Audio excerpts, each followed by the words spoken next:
Okay, say, in today's show. In today's show. Listen to the way I say it. In today's show. In today's show. Say it. Come on, just say it. In today's show. In today's show. Oh, working with the talent. Okay. In today's show, Daddy talks with Operation Christmas Trainset. What?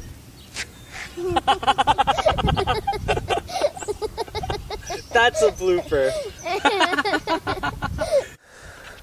Kids.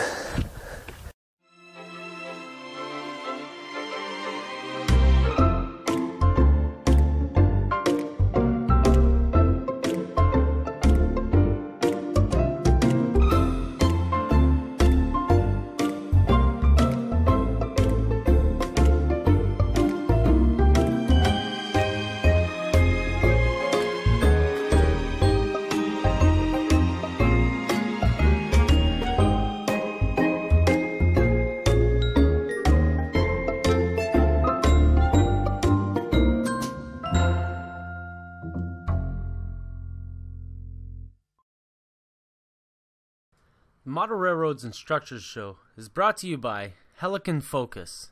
Helicon Focus makes photo stacking easy, while making post-editing just plain simple.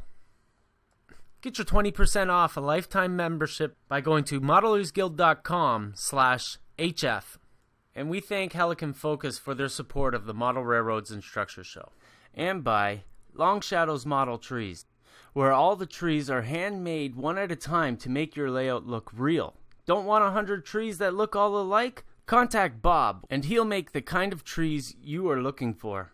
To get your own long shadow model trees, just go to modelersguild.com/LSMT.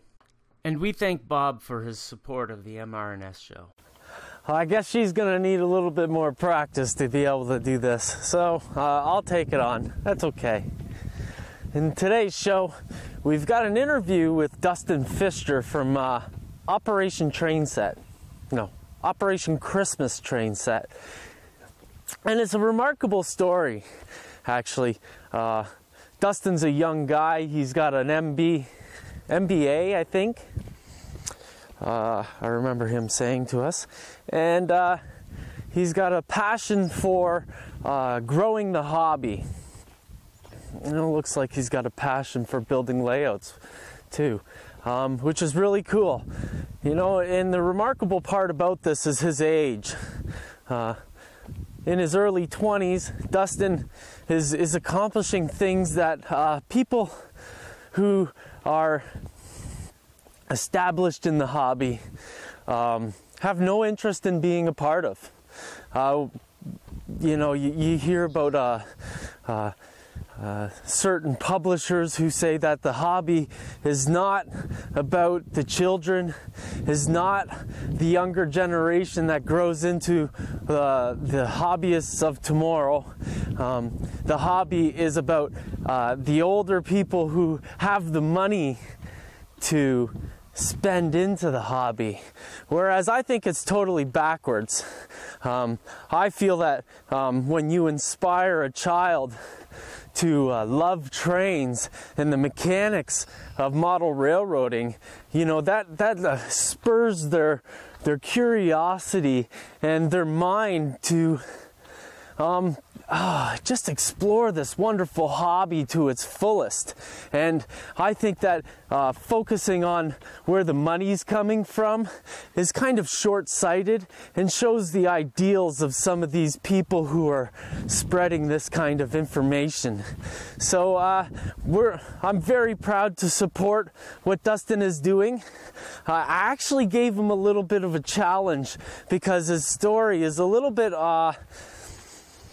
well, we didn't really believe him at first. You know, we're normal people and we've heard a lot of stuff, and this guy's a young guy. So what I figured was the only thing we could do is give this kid a challenge to substantiate his claims. And, well, Dustin provided a video from a representative of the Toby Keith Kemp Foundation. And you know what? That's good enough for me. I have faith that this Mr. Fisher is doing a great thing, and if it's up to me, I'm going to support this guy as much as I can. So we have an interview with Dustin Fisher with Operation Christmas Trainset. What else do we got? We have a model build, and what else? Oh yeah, our very own Hoffy shares with us Launchpad for model railroading, a project that's being done with a bunch of different modelers in the community, and we'll talk to a bunch of those modelers at a later date, including Terry Terrence, Tony Ryan. We might get Jim Gifford in. Oh, there's a number of other people involved in this. So let's break on into Dustin's interview.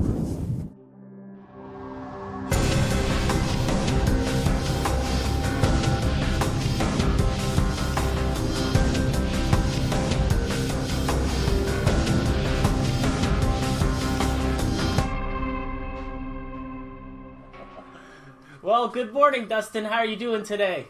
Just fine. How you doing, sir? Oh, pretty good. Call me Ron.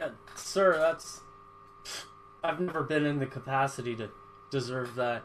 Hey, Ron, you're doing a very respectful thing here, and I always call my respected elders sir. Okay, I'll give you that. So I heard you went on the Model Rail radio show last night. How'd that go? That went absolutely awesome. I mean, I'm just sitting here taken back by how it happened and how everything just fell together, and my Facebook feed and my email's been buzzing off the hook ever since. No way. Yes, sir. Tom Barbalet is a good guy. Is a real good guy. He's got a lot of time for everything in this hobby. You got, people who are, coming up with plans for a railroad. Every facet of this hobby, and the fact that you've got a charity who's given back to the hobby. I'm glad that Tom gave you the time. Yeah, in fact, I got about 35 minutes or so to talk with everybody that was there and basically give an overview of what we did. In fact, for being on the fly, he had some very well-prepared questions for me that made the interview a very simple process. I guarantee you... Okay, I think you contacted him before the show, didn't you? About 15 minutes before the show. Okay, so I don't have a problem with saying that I guarantee you that Tom didn't prepare anything. The guy's he's an academic. He's truly intelligent, and this whole interview process thing, he's been doing it for like 6 years or something like that, and he's just a great guy. Yeah. And he gives time to everybody. Like whether you're a literal foamer rail fan who foams at the mouth at talking about railroads and stuff like that, to former editors of Model Railroader magazine. He's got the whole gamut, and I really appreciate what he does, and anything I can do to support him or people like you, Dustin, any day. Yeah. Tom is a very good interviewer. I mean, he does definitely have that down, and yeah, I give him my props as well. But go ahead, Dustin. I didn't mean to interrupt you.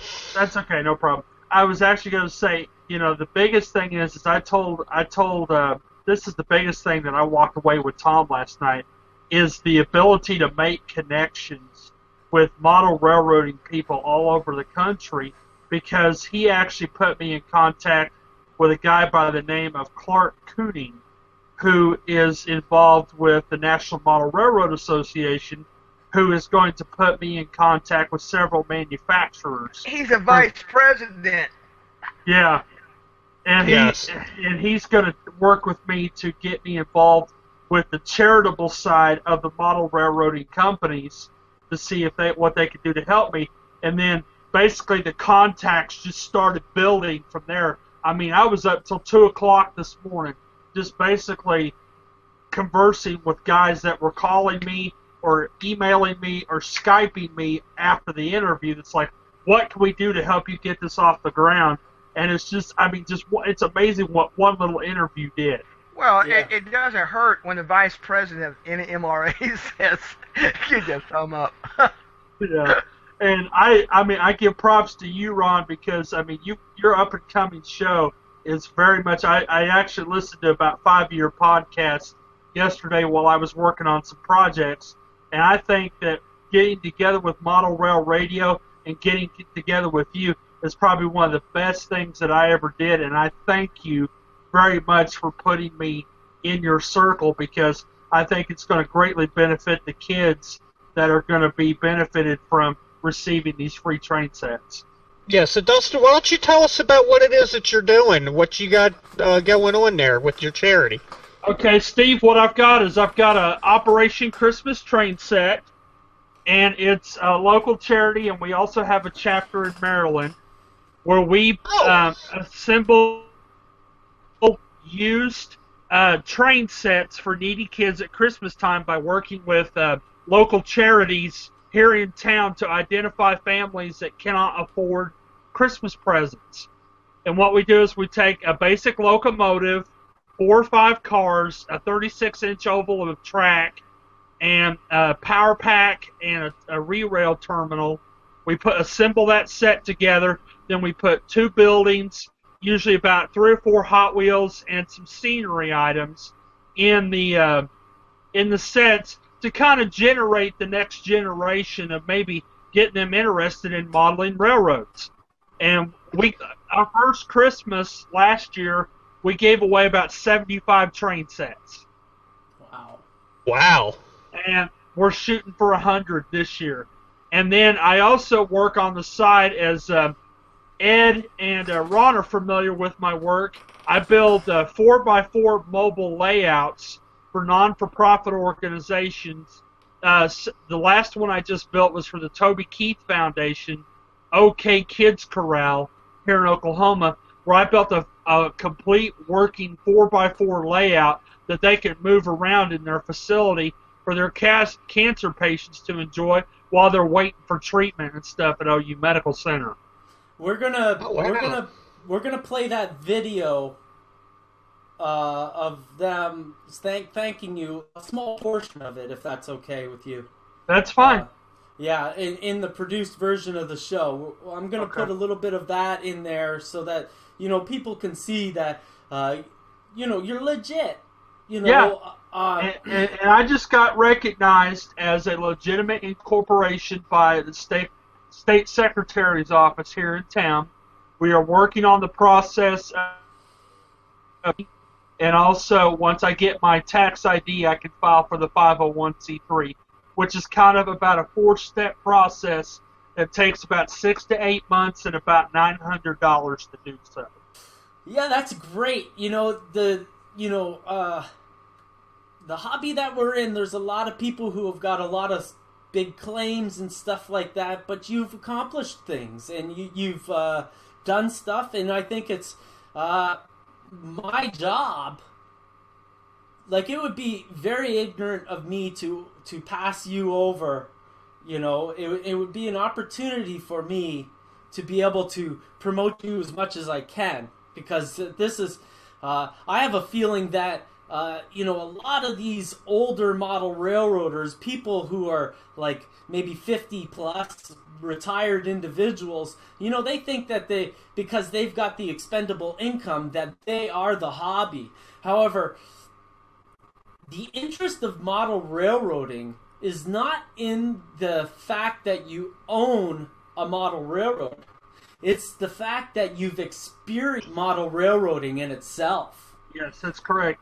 And that's what actually got me involved with doing this. Is to give you an example, I've got a single mom in our singles group at our church that her little 7-year-old boy has basically just adopted me like a father, the way he interacts with me. So what I do with him is I actually, for birthdays and Christmas, when I get stuff that I feel is appropriate that's donated, because he was a recipient of the first train set from Operation Christmas Trainset, is I find items like switches and turnouts and stuff like that, and extra track pieces and cars and buildings and stuff that I will give to him for Christmas or for birthday to help him expand his set. And now his mom has asked me, if we could build him a small, 4x6 table to set up his trains on. And this kid, when he sees a train, his mom says, every time he sees a train roll down the track, he said, "Mommy, I've got one of those. I've got one of those." And he tells his mom who gave it to him. And, it's just phenomenal. And when I run into people, Ron, my network is just blowing up right now with guys that are willing to help. I started out last year with 7 guys that donated stuff, and now we're up to 100 friends that are donating trains that are sending me stuff either every week or every month. And, I've got people wanting to make financial contributions. In fact, I have to give props to Tom, because he said that he's got a large network of non-for-profits that once we get our 501c3 together, he wants to set me up with Apple to do a matching program for their employees to donate to our foundation. And, that's just phenomenal. Holy and shit. I never even thought about that. And wow. he mentioned it live on air. Oh, he's the real deal. Tom Barbalet is a genuine individual. Mm-hmm. He's a genuine character, and you done good to get involved with him. Hey, I give that credit to you because you put us together. It was you, man. You were passionate about getting your word out there, and I noticed that, on Facebook, you don't really have really passionate people doing things. They just want to be a part of something, Yes. But when you start talking to people like Tom Barbalet, you start connecting with people who take time out of their day to be a part of model railroading and sharing. Yeah. So you're getting the passion. You're getting people who are, professional individuals who yes, love model railroading, and they would just love to be able to give back. And I think you're giving back in a way that nobody else is right now. So you've got a niche. Just like there was some top names in model railroading on that model rail show yesterday, and I'm sitting there thinking, who am I sitting here talking to? I started looking up some of these names. It's like, oh my gosh, Mr. Clocks and and a lot of those guys, and Mr. Cooning, and I'm like, wow, where have I been put? Well, you're talking to Ron right now. That's like yeah. Ron, nobody. No, Ron, you're not. You're really not, buddy. You're really not. But I thank you for giving me this platform to really talk about our operation. I wish I deserved such high praise, Dustin. Thank you for coming on the show. And I welcome you to come back anytime you want. Anytime you've got a big update, you come on the show and we'll share it with the community.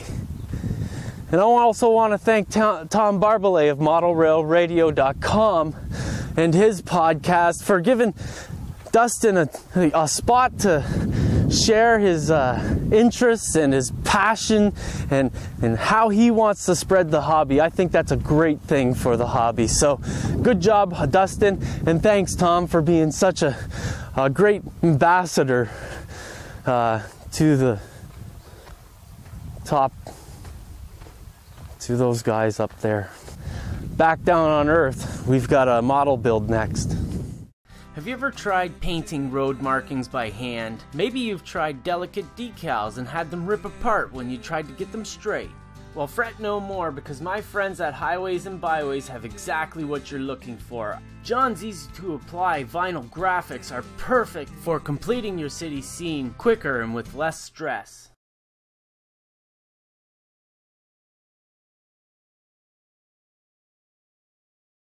So my buddies at Imagine That Laser Art, this is the second owners of this company. I started working with the founder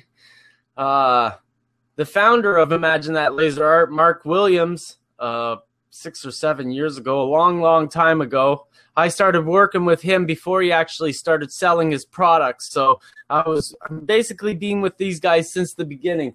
And now the company's owned by Nick and Renee Masney, people who live even closer to me. And they dropped off this kit this week for me to build and review or whatever it is I do. See, I don't even know what I do. But this is a nice background flat kit that comes with the options for 3 different layouts. So I think that's pretty cool because the kit has basically come with the blessing to kit bash it and the instructions of how to kit bash it, which is, you know, something rare for modelers to really be able to envision, is to take a perfectly nice model and change it to fit your wants or desires instead of building it verbatim to what the instructions say. So we're going to be painting these walls from the kit here, and some laser cutters like to cut out their walls completely, and that's why you find tape on the back of some of these things, because as you pull off the tape, the pieces will fall out of the sprue, and we're okay with the pieces falling out, except for the fact that if you notice one of these boards, try to hold it up to the camera here, that the brick is cut into the inserts that come out. So you might want to save these just in case there's a window that's been bricked up. You know, a tenant came in and he didn't want any type of, maybe it was a movie studio or something, they wanted to control their lights completely, so they'll totally brick up that window, no problem. So what we would do is we would pull it out anyways, paint it a different color, and then put it in with a small relief. I'll do that. I might do that. I am going to do that later in the build. So first we got to take off our tape, pull off these chunks, and we'll be right back after I get all these pieces of tape off.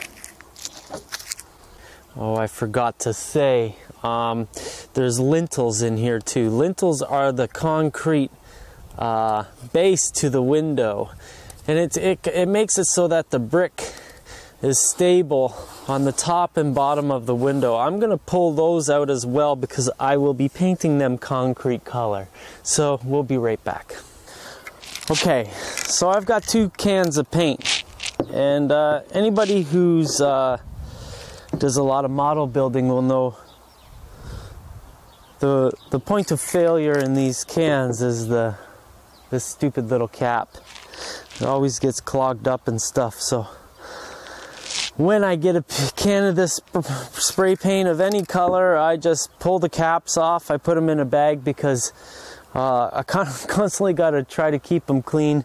And one day I'm going to find a YouTube video, maybe one of you can find it for me, that'll teach me how to clean these out permanently, or as each time after each use.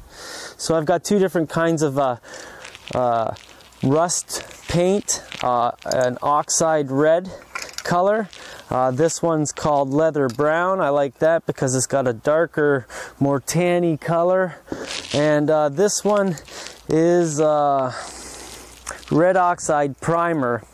And as you can see, it's got a real red color, but as you weather this it gets toned down to look like this. However, when we tone down this, it'll look even darker. So the color that you put on is a lot brighter than what will be done on the end because you're weathering it down. So I'm going to use these both paints to have a variation. We are going to paint, weathering comes down. Painting goes this way. The reason for this is when you paint something, we got all our bricks are put on in this form, like this. And then all our mortar is the majority of the lines are horizontal. So when we're doing this, we want our lines that are not painted fully through, because we're not painting this with a real thick coat. We're going to be passing by it, and there will be spots that don't get quite enough paint. So we want those lines to be this way, so that when we add our mortar lines and stuff like that, it'll all jive together. When weather happens, it goes from the top to the bottom with gravity. That's the way you put weathering on, top to bottom. But when you're painting the brick wall, it's horizontal. So I'm gonna start with the brown. If you've seen any of my videos before, you'll know that I paint from the back to the front, and that'll always mean that I paint the dark colors or the shadows first. The leather brown is basically the dark color, so we're going to start with that first. So, horizontally, left and right, we want to get on the inside of these wall pieces, but we don't want to get too much in there so that we can't get the window pieces in themselves. We want to get our brick, but we kind of want to go down this way off of the brick so that there's a shadow up on that side of the wall. So I'm painting this way for you. So we're going to put this upside down, so when I paint this, each of these lintels on the bottom are going to be black, and they're going to help us with our weathering and depth of the building. Oh, that cap's been drilled out too much. This one probably too. I'm sorry, gentlemen and ladies, but oh well. Let's finish this bugger off then. Hello, birdie. How you doing? Okay. So we're going to get much more paint out of this than I wanted, but we're going to do it anyways.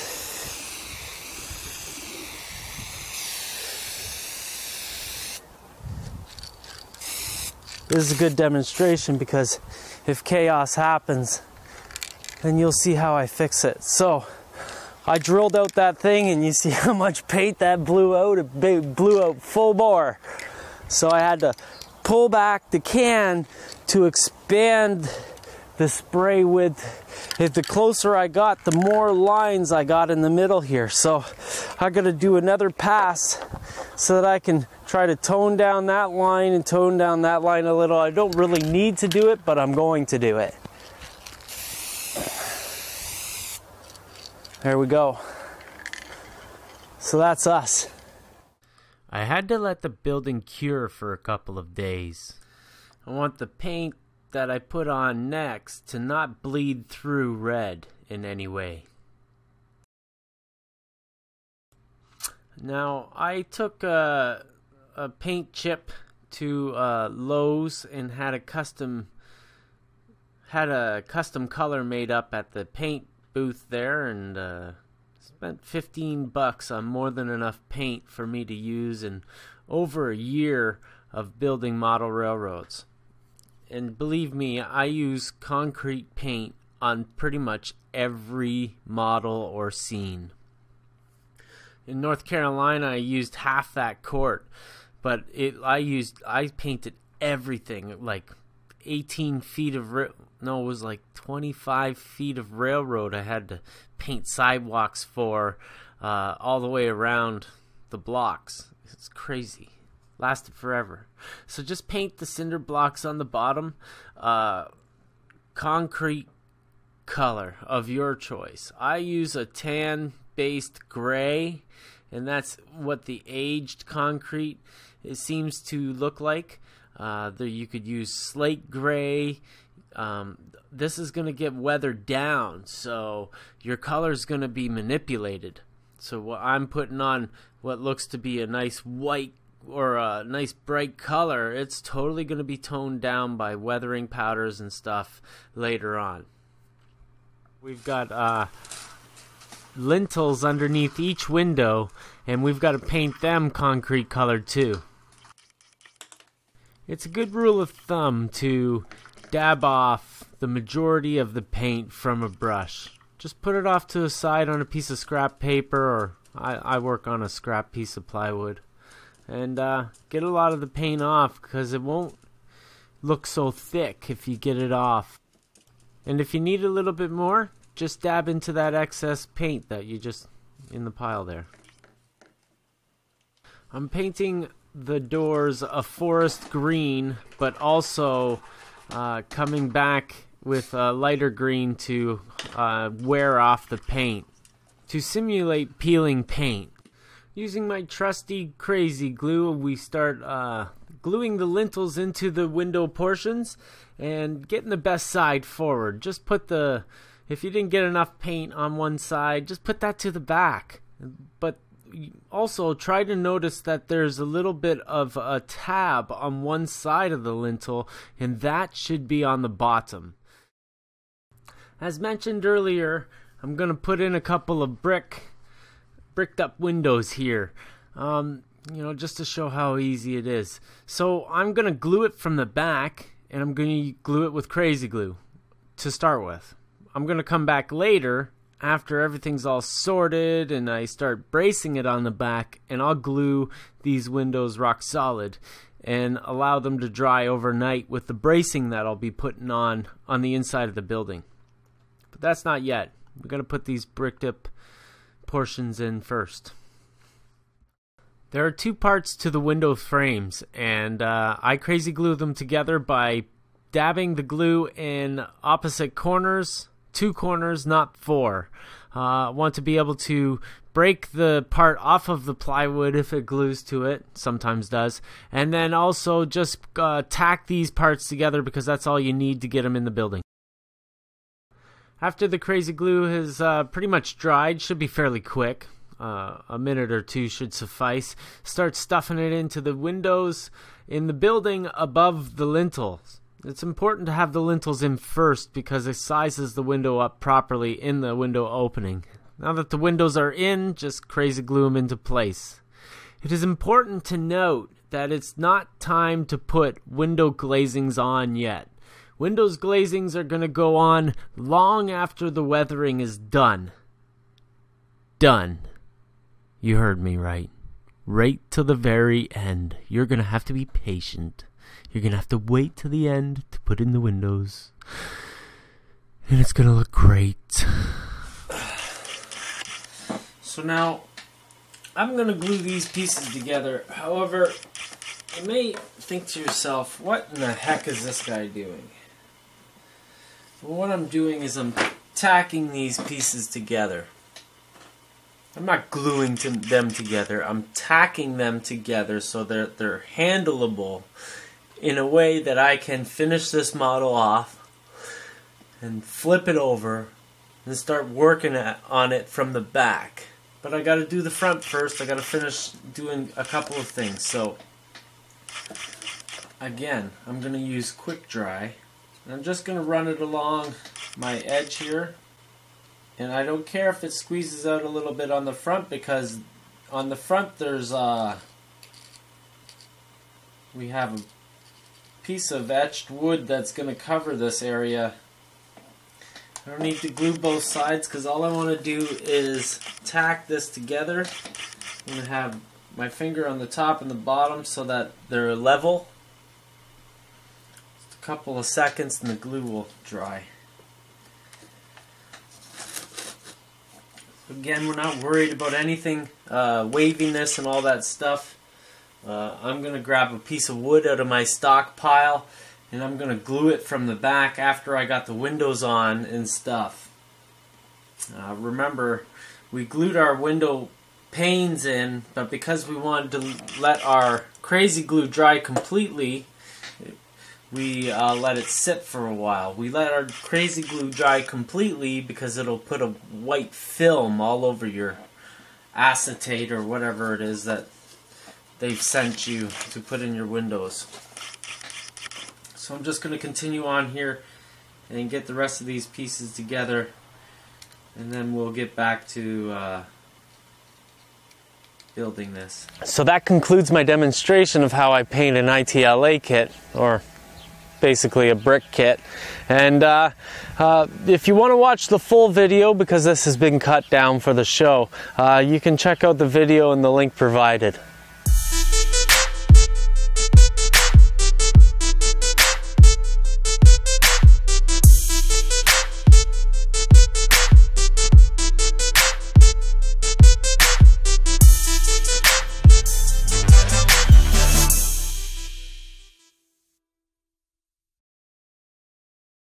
In our next segment, we've got our very own Steve Hofmeister. Hoffy shares with us his projects in Launchpad, a project that is gaining traction with a bunch of different members of our community. It's an electronics, a programming, a real geek trap. You know, the possibilities are endless with this segment, and I hope you like what Hoffy shares with us. It's really cool. I'm going to be trying it out myself. I'm going to talk to Steve for a minute. Here, he brought his mic up. He knows what's coming. All right, you got me? Yeah, I got you. What's this? All right, good deal. Is that a Raspberry Pi? This right here? Yeah. That is the MSP 430s we've been talking about. The Launchpad. The Launchpad, yes. Oh. This is the Texas Instruments MSP 430 processor chips, actually the MSP 430G2553 that I'm using in this one at the moment. And what's the price of this microcontroller? Well, the chip itself, you can get just the chips from Texas Instruments for like $2 or $3, I believe. Yeah. The actual board kit that you can get from them is $20, I believe. I think there's where they're sitting at right now. Oh, wow. Now, the chips originally, if I recall, were $4.30, which is where they got the 430 from. It's part of their value line that they did. This specific board, I noticed catching up on the Launchpad for Model Railroading project blog that Terry Terrence does that I was showing you. There's apparently Texas Instruments is doing a new thing where they're actually soldering chips onto the boards.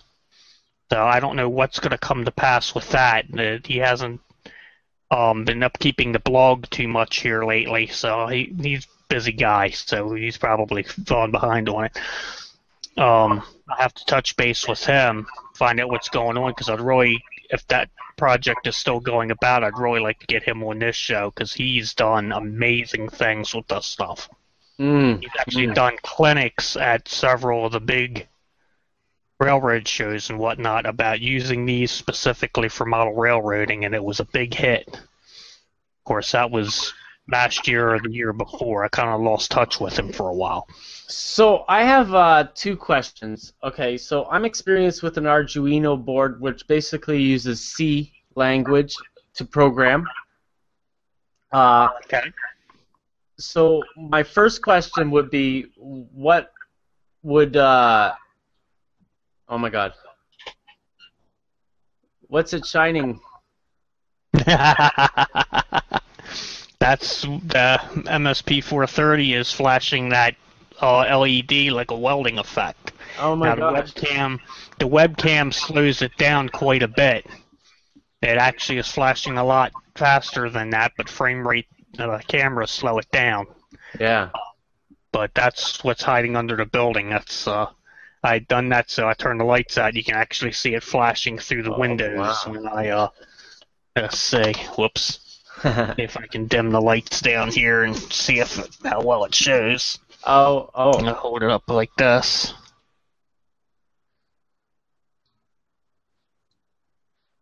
Come on, you bugger. There you go. Whoa, that's cool. I like how you can see through the windows shadowed on the driveway. Yeah. Yeah, I mean, and you can adjust the brightness too in the code. If it's too bright, you can actually bring the brightness level down so it doesn't overpower everything. So does Texas Instruments have a programming software to use, or what do you use to program this? Notepad? Well, there's currently two programs, well-known programs out there that are used for this. One is done by Texas Instruments, and that is called Code Composer Studio. which is actually the preferred platform for Launchpad for model railroading project. I have a little bit of a learning curve on that one myself, because I myself, like you, are familiar with the Arduinos and the C variation that Arduino uses. Code Composer Studio has its own C. It's actually, as Terry Terrence has called it, if I recall, don't quote me, is more of a pure C language that it uses. Being I'm like you with the Arduinos, there's another program that was released called Energia, or Energia, or however you choose to pronounce it. I pronounce it usually Energia, but you know, I'm from Maryland and my accent is a mess. Yeah, I just realized how often I say Oh, don't worry about it. I have to actually cut it out of videos. I know what the audio sign of looks like, and I have to cut it out. Alright. Fair enough. There you go, Cam. Where was I? Okay, yeah, Encapsulates a Energia. sentence. Yeah. Energia. You're familiar with the Arduino IDE that's used to program the Arduinos. Yeah. Energia is a clone, or fork, if you will, if you're familiar with those terms, of that Arduino IDE. Okay. It's exactly the same. Oh. Except instead of being blue, it's red, and it's designed specifically to program these Texas Instruments microcontrollers. Okay. Using the same language structure as the Arduino. The way you assign the pins is a little bit different, but the language is the same. So essentially, you could take an Arduino program and put it over onto the MSP430, modify it to match up with the pins and the functions of the pins on it, and use the same program. So you'd basically be changing the I/O addressing. Basically, yeah. It's like this. Yeah, because you see, the Arduino does its pin numbers a little bit different. When you look on the board, it has P1.0, P1.1. It's done a little bit differently, but when you program it, you're actually programming it like an Arduino, where you have pin 1, pin 2, pin 3, pin 4. I guess I should explain, an I/O is I/O, and that stands for an input and an output, meaning that a sensor would provide an input and a servo would be an output. There you Correct? go. That's about as simple as you can put it. Let's see if I can get this up a little closer so it can be seen. So the price, $20. I think an Arduino board would be around the $35 range.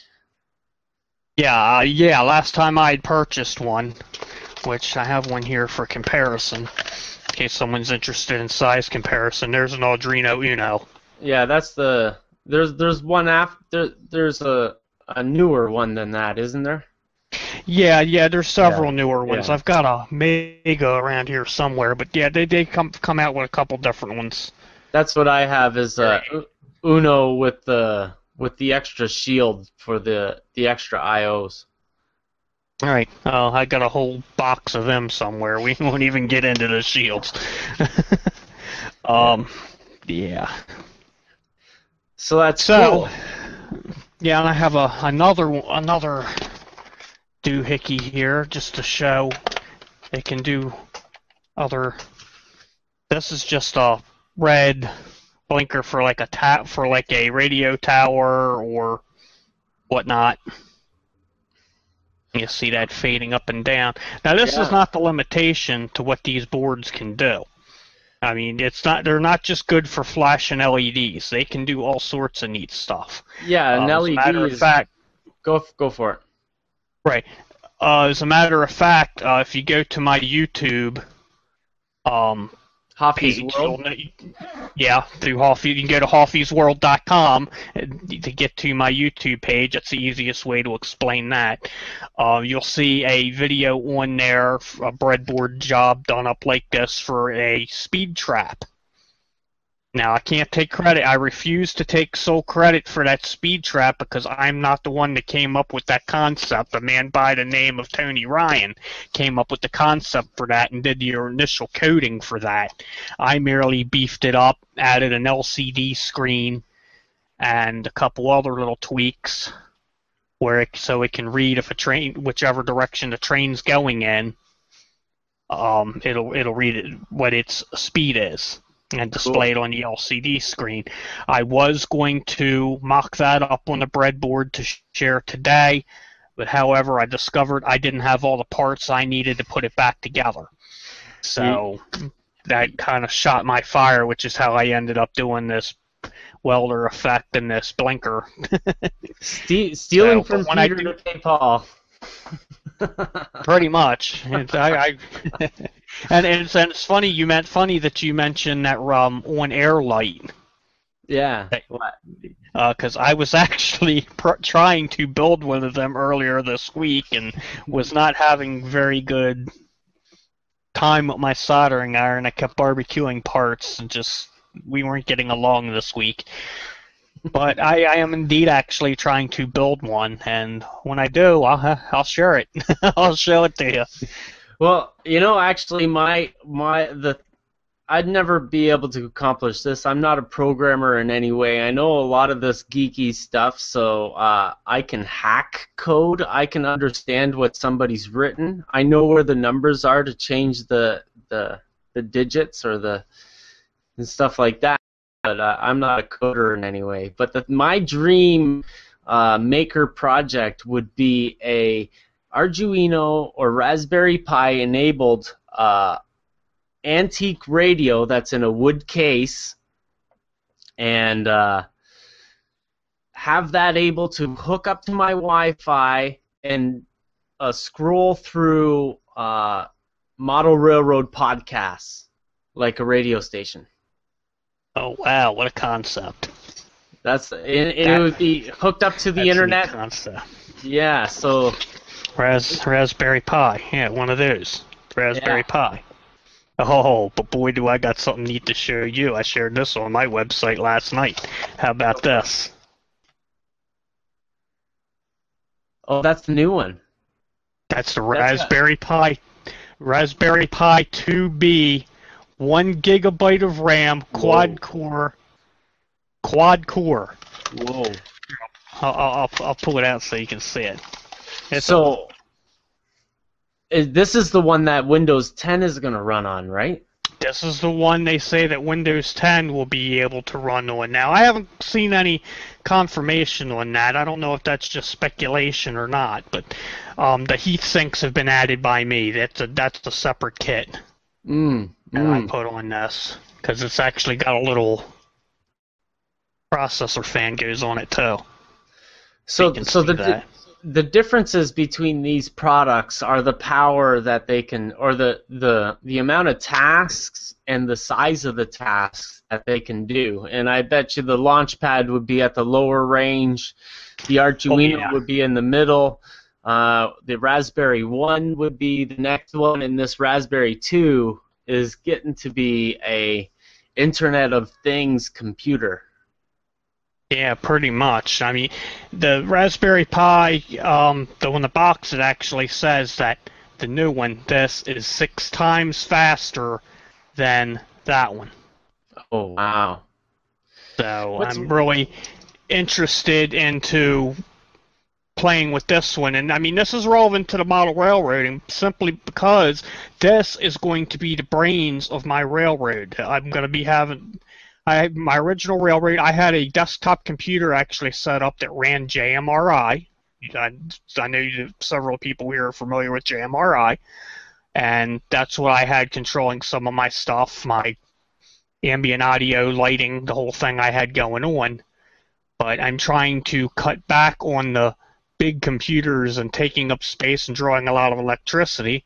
So this is going to be the new computer to drive my railroad.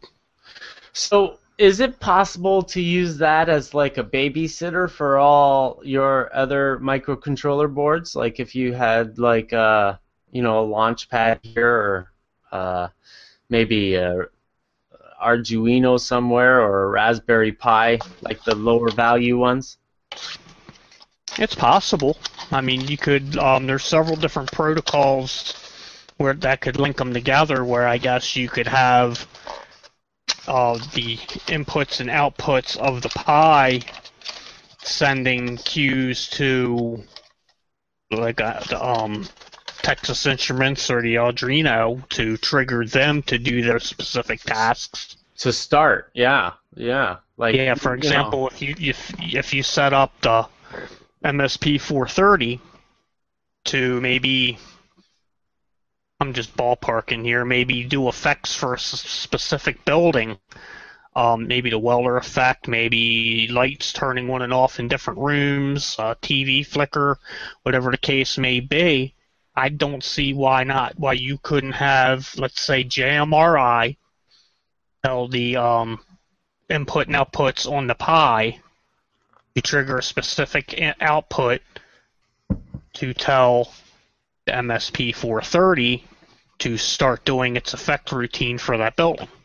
Yeah, like I see a day where IR sensors, like the infrared sensors, would be able to trigger events, and maybe if we had an actual control board that was able to handle the event triggers to trigger these other boards to do their thing, which like the other boards would only have one task, and the main Raspberry 2 would have the controller's task, like the dispatcher. Right, I gotcha. Mm-hmm. Wow, let's geek out on this thing. We could talk about this all day. This could be a show of its own, talking about this, and we may have to do that. I have to see if I can't get these other brainiacs that I know out there doing this stuff. And the great thing about this is that, like I just said, I'm not a programmer by any means. I still go to Google to ask about HTML code, like just to remind me what it is, and so I'm basically a hacker. And everybody who would watch this stuff would be able to hack this stuff together, because it's basically inputting a pre-made code into the device, and we're people like Hoffy and me are in an open source society, and open source means that I could be smart enough to code an entire program, but I'm not going to keep it for monetary gain. I'm going to contribute it in full, in source, not compiled, not hex coded together, not compiled into some secret sauce. You leave it right open, you provide it to the community gets in, hacks it themselves, makes it better, and this is open to people who don't even know how to solder. All you need is a flathead screwdriver, some telephone cable, and you wire this stuff together, and you're good, you're golden. So right. This isn't above. This isn't so far above the layman's head that it's impossible. This is totally possible for people, and it's cost effective, guys.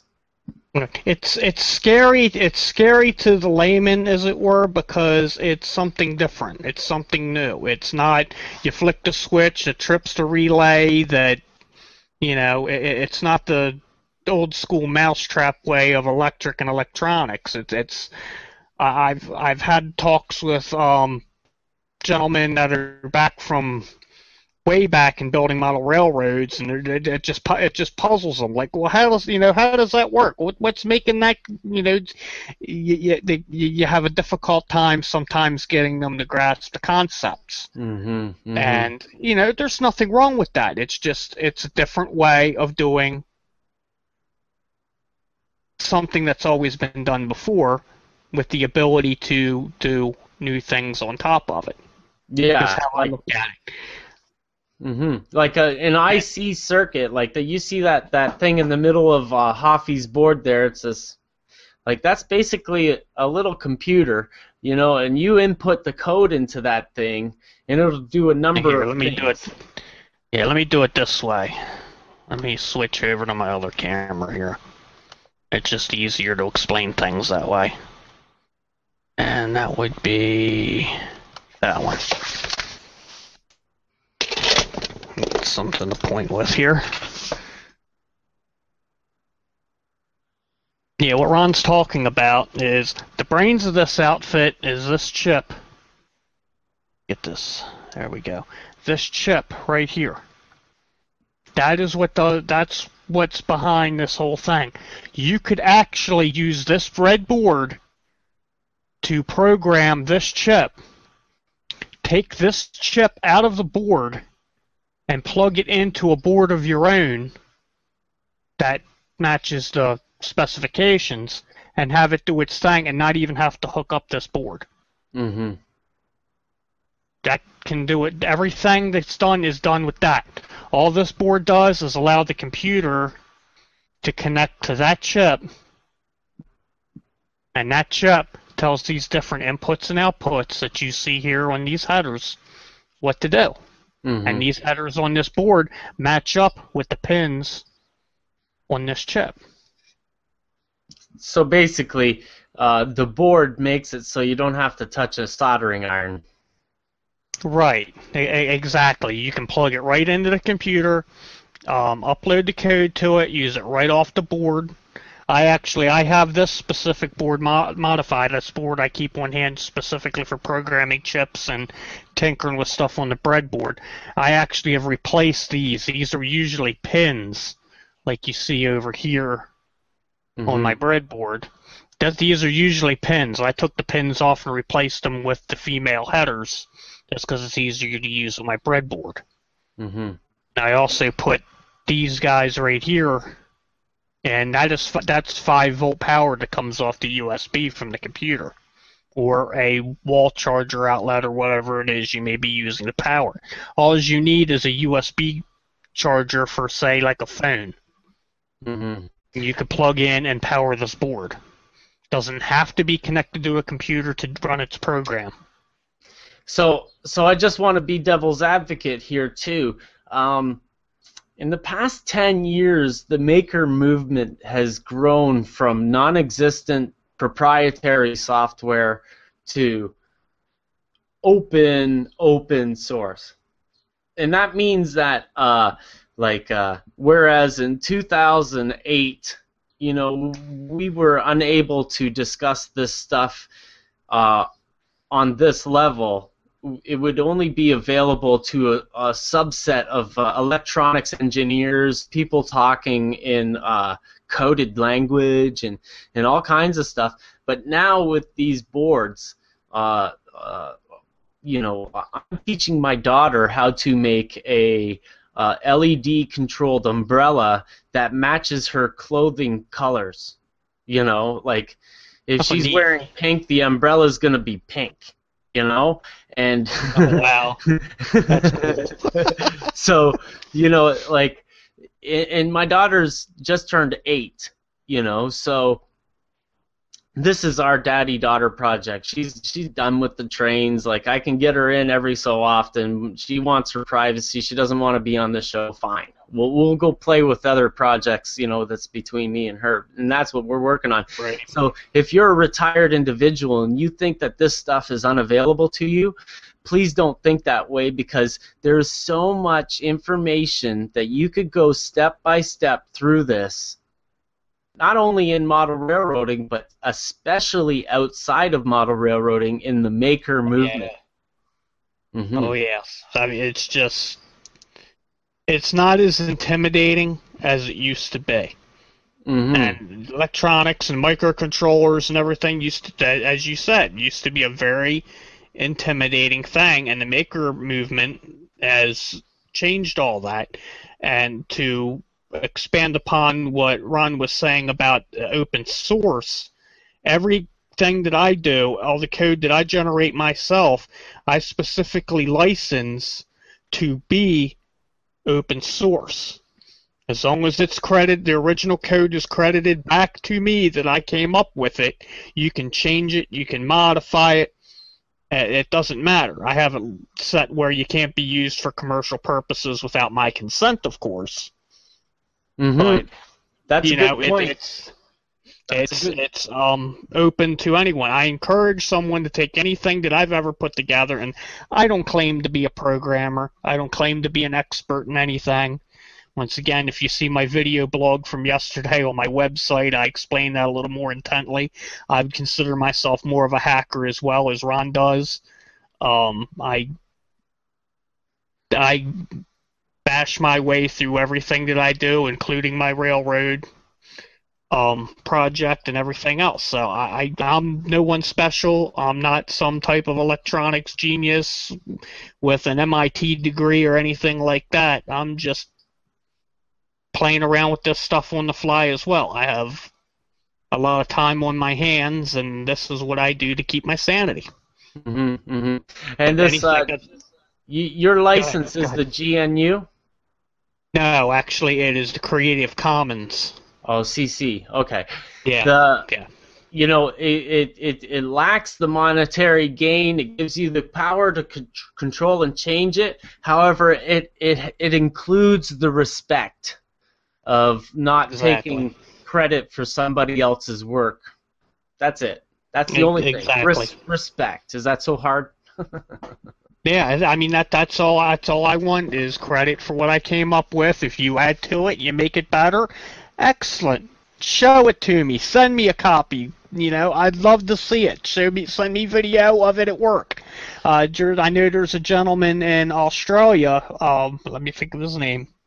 Now, while you're thinking, okay, go ahead. You just remembered it. Yeah, I just remembered Jim Gifford, as a matter of fact. I don't know if you knew Jim Gifford.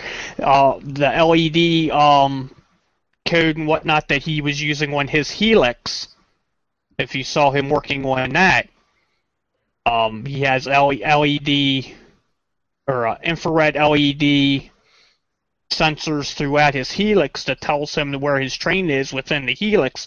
He actually put that together based on code that I had released through the Launchpad for Model Railroading project. Cool. Is what inspired him to put that together, and he expanded that beyond what I envisioned as well. So, I mean, that's a perfect example right there. So with this Creative Commons license, if somebody added to your code in a substantial way, would they be able to put themselves under your credit?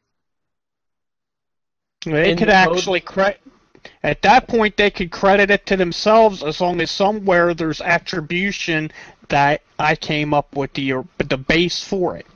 Mm-hmm. Mm-hmm. So in other words, you know, they could put something within their code or whatnot that says based on the work of Steve Hofmeister, you know. Do you have a way of?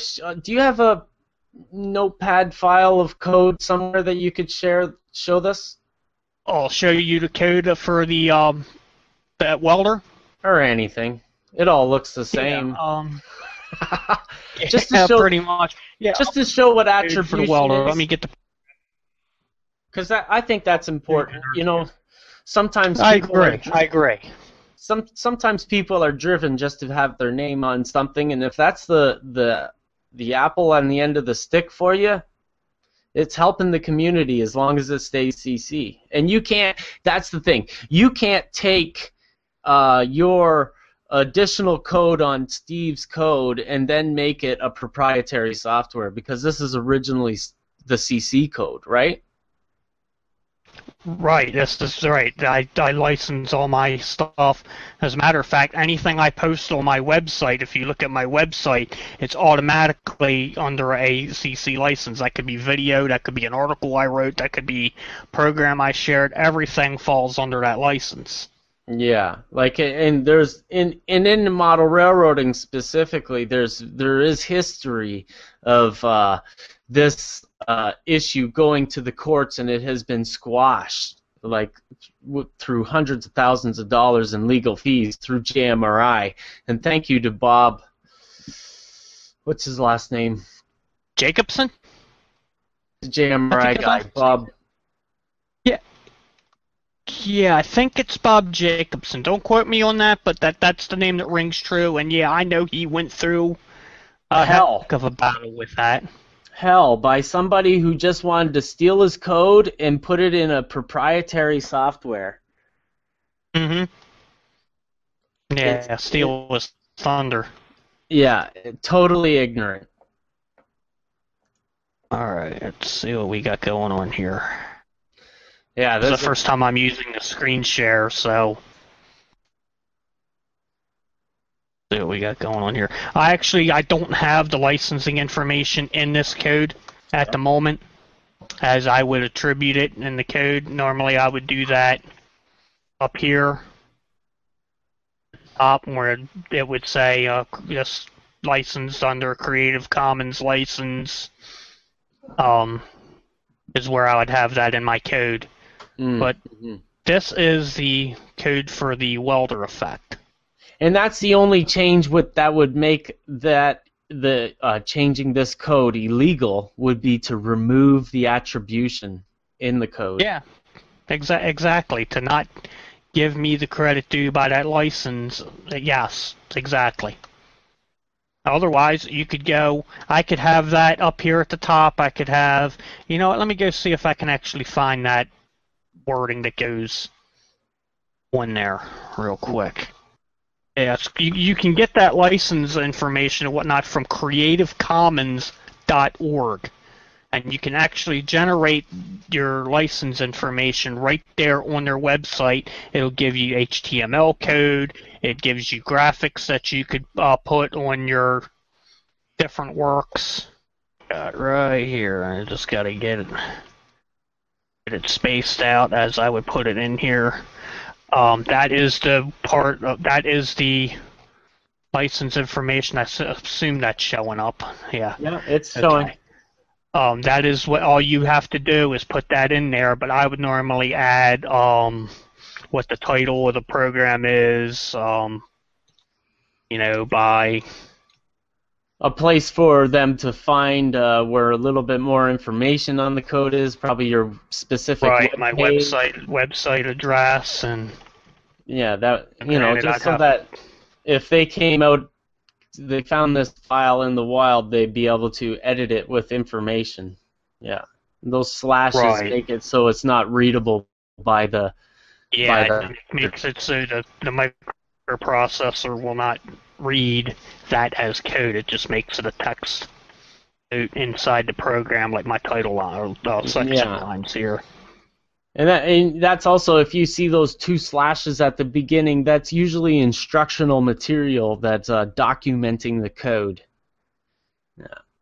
Right. That's like as you see down here, that's where the pin assignment is for the welder LED.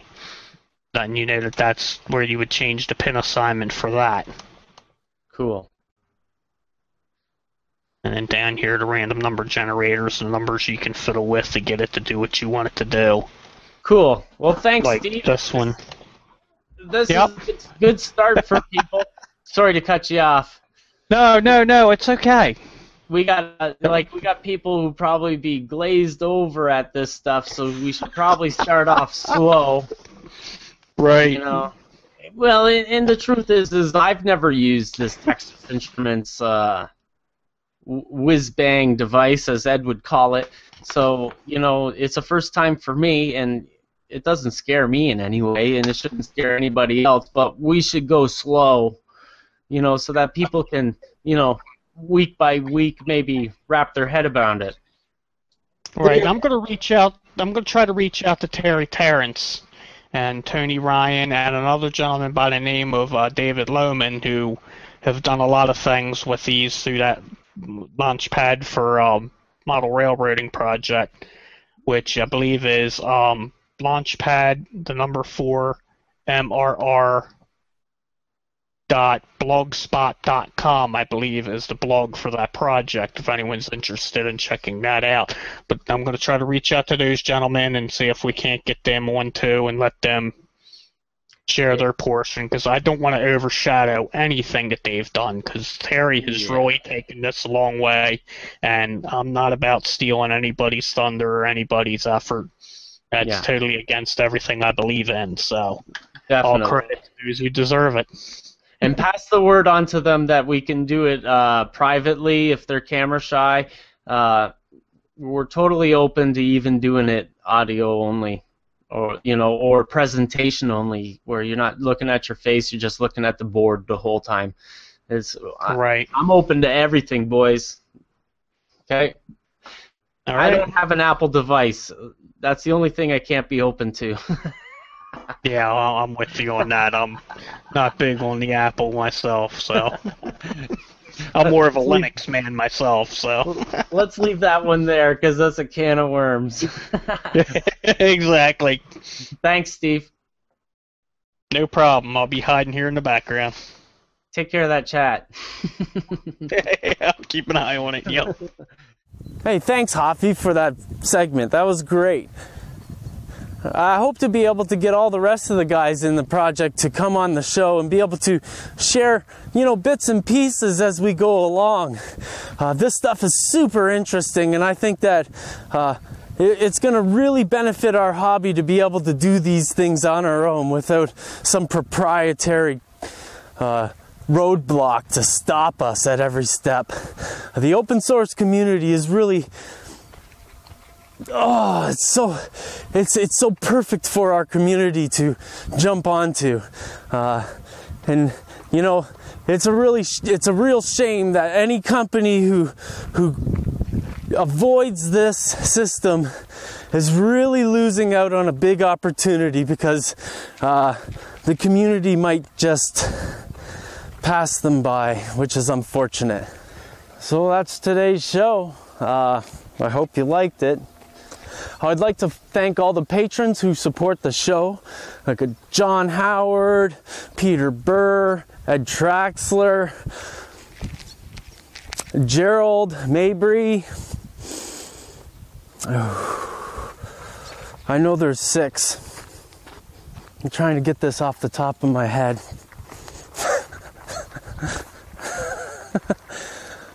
Yeah, I forget. Totally forget. We'll patch that in. We'll be right back. So we really hope you like the show, and send us some feedback if you find something you don't like, or you find that we're doing something wrong. Some simple private feedback is always warranted. You know how to do private feedback, right?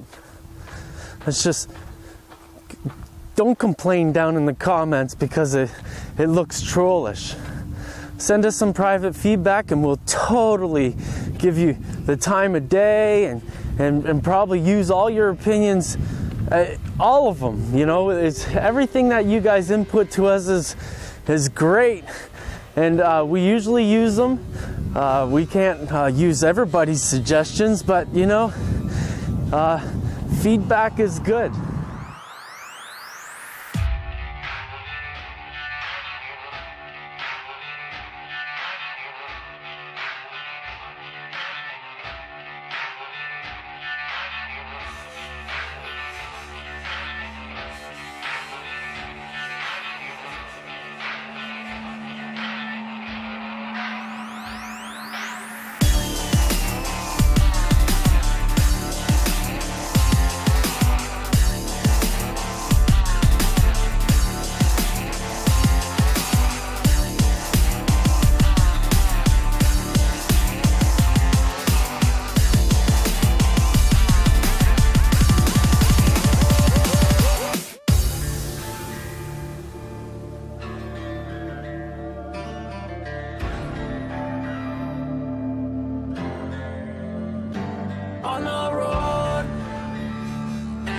the city. Gonna leave my past behind. I will stand, take no pity. Pain is broken man.